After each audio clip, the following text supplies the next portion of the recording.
ಅಮರವಾಗಲಿ. ರಾಮಸ್ವಾಮಿಯನ್ನು ನೆನೆಯೋಣ ನೆನೆಯೋಣ ನೆನೆಯೋಣ ನೆನೆಯೋಣ.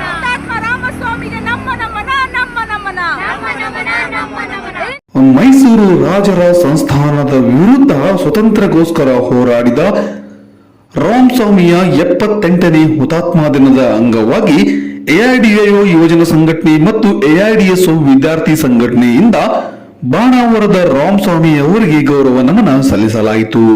ಈ ಸಂದರ್ಭದಲ್ಲಿ ಎಐಡಿಎಒನ ಜಿಲ್ಲಾಧ್ಯಕ್ಷರಾದ ಸುನಿಲ್ ಅವರು ಮಾತನಾಡಿ, ಇಡೀ ದೇಶಕ್ಕೆ ಸ್ವತಂತ್ರ ಬಂದರೂ ಅಂದಿನ ಮೈಸೂರು ಸಂಸ್ಥಾನಕ್ಕೆ ಆಗಸ್ಟ್ 15ರಂದು ಸ್ವತಂತ್ರ ಬರಲಿಲ್ಲ. ಮೈಸೂರು ಸಂಸ್ಥಾನ ಸ್ವತಂತ್ರ ಪ್ರಾಂತ್ಯವಾಗಿ ಉಳಿಯಲಿದೆ ಎಂದು ಮಹಾರಾಜರ ಆಪ್ತರು ಆಗಸ್ಟ್ 10ರಂದೇ ಘೋಷಣೆ ಮಾಡಿದರು. ರಾಜ್ಯಕ್ಕೆ ರಾಜರ ಆಳ್ವಿಕೆಯಿಂದ ಸ್ವತಂತ್ರವನ್ನು ಘೋಷಿಸಬೇಕು ಮತ್ತು ಸರ್ಕಾರವನ್ನು ರಚಿಸಬೇಕು ಎಂದು ಒತ್ತಾಯಿಸಿ ಅಂದಿನ ಹೋರಾಟದ ನಾಯಕತ್ವವು ಸೆಪ್ಟೆಂಬರ್ 1ರಿಂದ ಮೈಸೂರು ಚಲೋ ಚಳವಳಿ ಘೋಷಿಸಿತು. ಈ ಹೋರಾಟದಲ್ಲಿ 17 ವರ್ಷದ ಬಾಲಕ ರಾಮಸ್ವಾಮಿಯವರು ಭಾಗವಹಿಸಿದರು ಎಂದರು. ನಂತರ ಎಐಡಿಎಸ್ಒನ ಜಿಲ್ಲಾ ಕಾರ್ಯದರ್ಶಿಗಳಾದ ನಿತಿನ್ ಅವರು ಮಾತನಾಡಿ, ಹೋರಾಟದಲ್ಲಿ ಭಾಗವಹಿಸಿದ ಜನರನ್ನು ಚದುರಿಸಲು ಪೊಲೀಸರು ಲಾಠಿ ಪ್ರಹಾರ ಮಾಡಿದರು, ಅಶ್ವವಾಯು ಪ್ರಯೋಗಿಸಿದರು, ವಿದ್ಯಾರ್ಥಿಗಳು ಚಲ್ಲಾಪಿಲ್ಲಿಯಾದರು. ಆದರೆ ಇದರ ನಡುವೆಯೂ ಧೈರ್ಯಶಾಲಿ ರಾಮಸ್ವಾಮಿ ತೀವ್ರಣ ಧ್ವಜ ಹಿಡಿದು ವೃತ್ತವನ್ನು ಪ್ರವೇಶಿಸಿ ಧ್ವಜವನ್ನು ಹಾರಿಸಲು ಲಾಂಧ್ರದ ಕಂಬವನ್ನೇರಿದ. ಅಷ್ಟರಲ್ಲಿ ಅಂದಿನ ಮೈಸೂರು ಜಿಲ್ಲಾಧಿಕಾರಿ ನಾಗರಾಜರವರು ರಾಮಸ್ವಾಮಿ ಎಡೆಗೆ ಗುರಿ ಮಾಡಿ ಧ್ವಜವನ್ನು ಬಿಟ್ಟು ಕೆಳಗಿಳಿಯದಿದ್ದರೆ ಗುಂಡು ಹಾರಿಸುವುದಾಗಿ ಗದರಿದರು.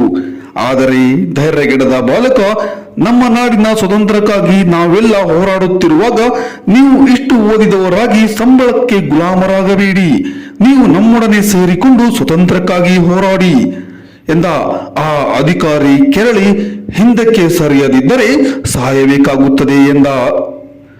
ನನ್ನ ಒಬ್ಬನನ್ನು ಕೊಂದರೆನಂತೆ ಕೋಟ್ಯಾಂತರ ಭಾರತೀಯರು ಸಿಡಿದೇಳುತ್ತಾರೆ. ಮೈಸೂರು ರಾಜ್ಯ ಸ್ವತಂತ್ರವಾಗುತ್ತದೆ, ನಿಮ್ಮ ಅಧಿಕಾರ ಹೋಗುತ್ತದೆ ಎಂದ.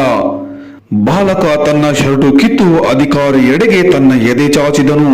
ರೇಗಿದ ಅಧಿಕಾರಿಯ ರಿವಾಲ್ವರ್ನಿಂದ ಹಾರಿದ 3 ಗುಂಡುಗಳು ರಾಮಸ್ವಾಮಿಯ ಎದೆಯನ್ನು ಭೇದಿಸಿದವು. ರಾಮಸ್ವಾಮಿ ಅಲ್ಲೇ ಕೊನೆಯುಸಿರೆಳೆದರು. ಹೋರಾಟದ ಫಲವಾಗಿ ಮುಂದೆ ಅಕ್ಟೋಬರ್ 24ರಂದು ಮೈಸೂರು ಸಂಸ್ಥಾನ ಆಡಳಿತ ಕೊನೆಯಾಯಿತು. ಅನ್ಯಾಯದ ವಿರುದ್ಧ ಹೋರಾಟ ಮಾಡಿದ 17 ವರ್ಷದ ಬಾಲಕ ರಾಮಸ್ವಾಮಿಯವರ ದಿಟ್ಟತನ, ಸತ್ಯದ ಪರವಾಗಿ ನಿಂತ ಅವರ ಧೈರ್ಯ ಇಂದಿನ ವಿದ್ಯಾರ್ಥಿ ಯುವಜನರಿಗೆ ಆದರ್ಶವಾಗಬೇಕು ಎಂದರು.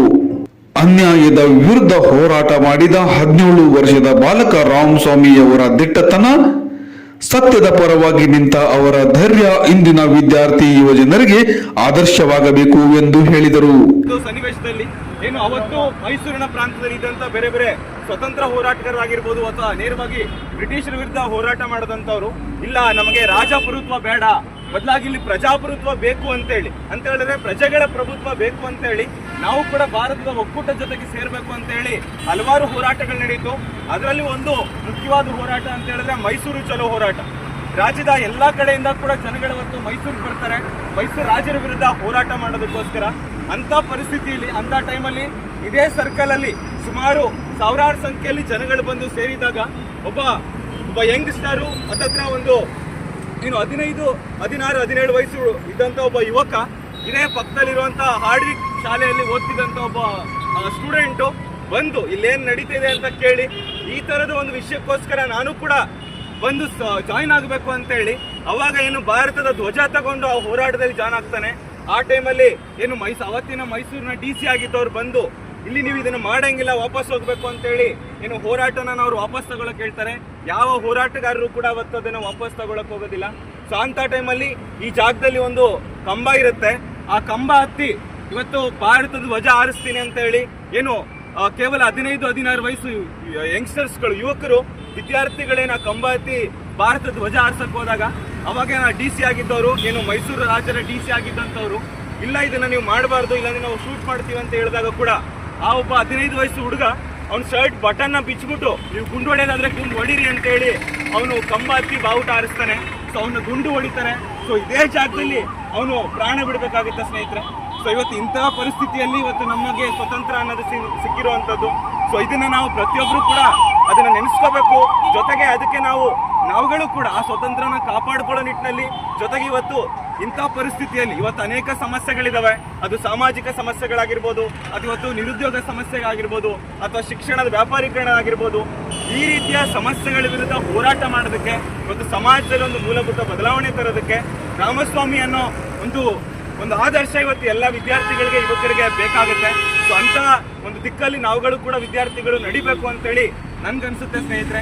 ಈ ಸಂದರ್ಭದಲ್ಲಿ ಎಐಡಿಒ ಜಿಲ್ಲಾಧ್ಯಕ್ಷರಾದ ಸುನಿಲ್, ಜಿಲ್ಲಾ ಕಾರ್ಯದರ್ಶಿ ಸುಮಾ, ಎಐಡಿಎಸ್ಒ ಜಿಲ್ಲಾ ಕಾರ್ಯದರ್ಶಿಗಳಾದ ನಿತಿನ್ ಹಾಗೂ ಪದಾಧಿಕಾರಿಗಳಾದ ನೀತು, ಶ್ರೀ, ಪೂರ್ಣಿಮಾ, ರಣಜಿತ್, ಸ್ವಾತಿ, ಹೇಮಲತಾ, ಚಂದ್ರಿಕಾ, ಅಂಜಲಿ, ನಂದೇಶ್, ಅಭಿಷೇಕ್ ಹಾಗೂ ಇನ್ನಿತರರು ವಿದ್ಯಾರ್ಥಿಗಳು ಈ ಸಂದರ್ಭದಲ್ಲಿ ಉಪಸ್ಥಿತರಿದ್ದರು.